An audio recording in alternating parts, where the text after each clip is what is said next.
ထွက်တဲ့ငက်ကလေးတွေအိတ်တန်းဝင်အိမ်ပြန်ချိန်ဆုံး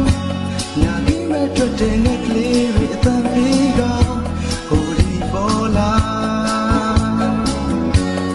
ညပဲလာထွက်ချိန်နေတိုင်းမှာဒီဆိုနေကြ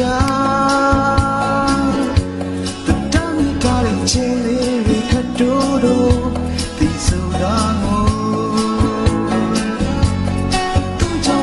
ချင်းစတာသူမကြိုက်တော့တိုင်းရုံပေါ်သူတွေ့နေတဲ့ချင်းလေးတွေမဆိုရတော့တိုင်းရုံပေါ်မူတော်တွေကလမ်းကျ platform မှာတိုင်းခဲ့ဘူး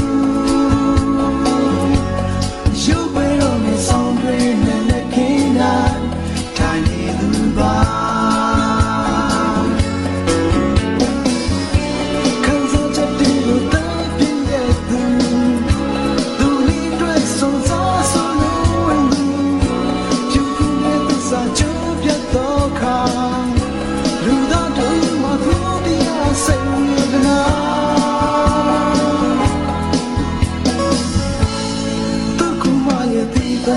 ရှင်လေးရဲ့